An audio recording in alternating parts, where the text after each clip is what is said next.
السلام علیکم، welcome to my channel Fatima study world. امید کرتی ہوں آپ سب خیریت سے ہوں گے، تو چلے اپنے لیکچر کو اسٹارٹ کرتے ہیں۔ آج جو ہمارا ٹاپک ہے وہ ہے effect of human activities on environment.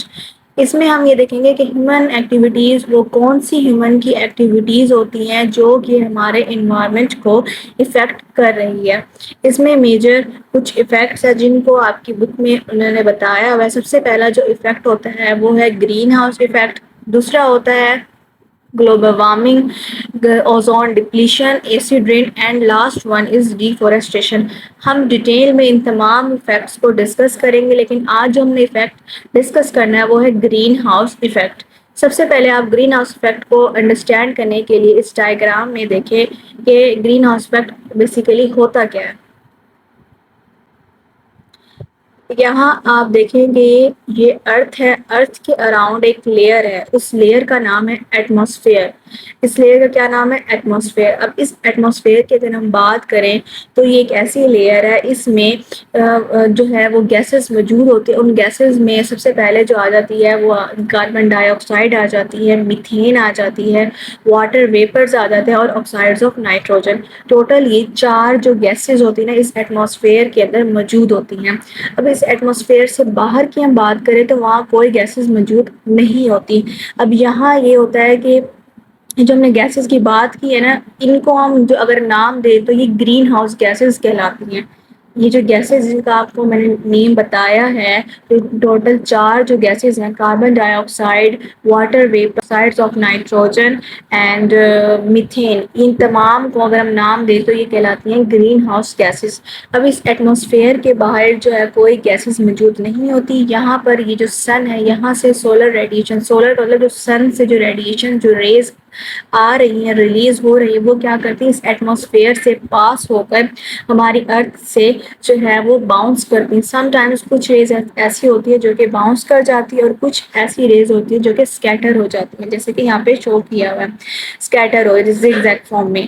تو اب کیا ہوتا ہے کہ جو گرین ہاؤس گیسز یہاں موجود تھی ایٹماسفیئر کے اندر، وہ ان ریڈیشنز کو جو کہ سن میں سے ریلیز ہو رہی ہیں وہ اپنے اندر ایبزارب کر لیتی ہیں، اس کو ایبزارب جذب کر لینا، اپنے اندر ایبزارب کر لیتی ہیں۔ اب ایبزارب کرنے سے کیا ہوتا ہے ان پر اثر، وہ یہ ہوتا ہے کہ ان کا جو ٹمپریچر ہوتا ہے نا وہ انکریز ہو جاتا ہے۔ ریز کو اپنے اندر جو ہے وہ ٹریپ کر لیتی ہے، ایبزارب کر لیتی ہے، تو کیا ہوتا ہے ان کا ٹمپریچر انکریز ہو جاتا ہے اور وہ اس کو پھر وارم کر دیتی ہے۔ تو اب اگر ہم اس کو ڈیٹیل میں ڈسکس کریں تو سب سے پہلے ہم دیکھتے ہیں کہ effect of human activities on environment. Human activities such as burning of fuels, extensive use of vehicles, aerosols, fertilizer, insecticides, pesticides, etc. and deforestation are affecting the environment badly. کیا ہوتا ہے کہ ہیومن ایکٹیویٹیز کا ہم نے اپنے previous lecture میں بھی ڈسکس کیا تھا کہ کون سی ہیومن ایکٹیویٹیز ہے جس کی وجہ سے ہمارا انوائرمنٹ، یہاں تک کہ ہیومن خود بھی اس سے افیکٹ ہو رہے ہیں۔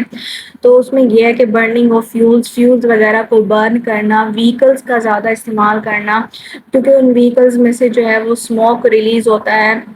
اس کے بعد ایروسل اسپریز کا یوز کرنا، فرٹیلائزر ایسی کھادیں یوز کرنا جو کہ آرگینک نہیں ہوتی، انسیکٹیسائڈس کا یوز کرنا، پیسٹیسائڈس کا یوز، یہ تمام چیزیں جو ہے نا یہ ہیومن ایکٹیویٹیز کی وجہ سے ہوتی ہیں۔ اور ڈیفورسٹیشن، جنگلات کو بھی ختم کرتے جانا، یہ بھی ہیومن ایکٹیویٹیز کے اندر ہی آتا ہے۔ اس سے کیا ہوتا ہے جو ہمارا انوائرمنٹ ہے وہ بہت بری طریقے سے افیکٹ ہو رہا ہے۔ When sunlight falls on the earth, a small part of it is absorbed by the earth and is converted to heat energy. اب جیسے کہ آپ کو پھر میں بتا دوں کہ جو ریز سن میں سے آتی ہیں، جو سن سے ریلیز ہو رہی ہوتی ہیں ریز، کچھ تو ایسی ہوتی ہیں جن کو ارتھ جو ہے ایبزارب کر لیتی ہے، کچھ ایسی ہوتی ہے جو اسکیٹر ہو جاتی ہے، جو ایبزارب نہیں ہوتی وہ کیا ہو جاتی ہے، وہ کنورٹ ہو جاتی ہے ہیٹ انرجی کے اندر۔ A part of this heat energy is reflected by the earth back to the atmosphere. تو کیا ہوتا ہے کہ کچھ جو ہیٹ انرجی ہوتی ہے نا وہ ریفلیکٹ ہو جاتی ہے، واپس ایٹماسفیئر کی طرف چلی جاتی ہے، مطلب ارتھ سے ریفلیکٹ ہو کے ہمارے ایٹماسفیئر جو ایک لیئر تھی ارتھ کے اراؤنڈ واپس وہیں چلی جاتی ہے۔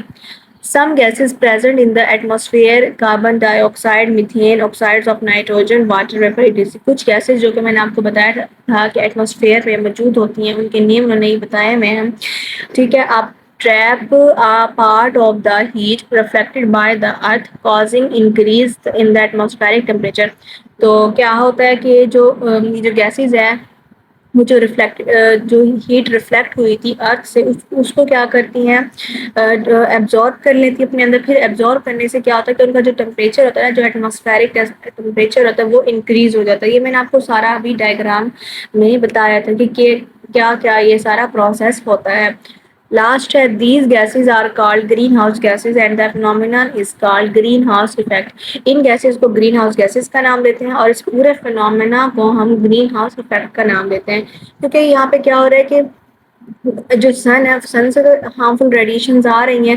اب کچھ جو ہے وہ ایبزارب ہو جاتی ہے, کچھ جو ہے وہ واپس ہمارے ایٹماسفیئر میں چلی جاتی ہیں. اب ایٹماسفیئر میں آپ کو پتا ہے گیسز موجود ہوتی ہیں, وہ گیسز ان کو اپنے اندر ایبزارب کر لیتے ہیں, جس سے کیا ہوتا ہے جو ہمارے ایٹماسفیئر کا جو ٹیمپریچر ہے نا وہ ہیٹ ہو جاتا ہے, وہ بڑھ جاتا ہے. تو یہ سب کچھ جو ہے نا ہیومن ایکٹیویٹیز کی وجہ سے ہو رہا ہے, جس سے ہمارے جو گرین ہاؤس جو ہے وہ افیکٹ ہو رہا ہے. اچھا یہ سب اس لیے ہوتا ہے کیونکہ جو ہماری انڈسٹریز ہیں, جو ہمارے وہیکلس وغیرہ ہیں, وہاں پر انڈسٹریز میں ایسے اکوپمنٹ موجود نہیں ہے جو کہ نا ان گیسز کو یا ان ویسٹ کو جو کہ ہارمفل ویسٹ ہوتا ہے ان کو صحیح طریقے سے ان کو نا مطلب ان کے افیکٹ کو کل کر سکتے. اسی طرح جو ہمارے وہیکلس وغیرہ اس میں سے جو اسموک ریلیز ہو رہا ہے وہ بھی جو ہے ہمارے انوائرمنٹ کو بہت بری طریقے سے افیکٹ کرتا ہے.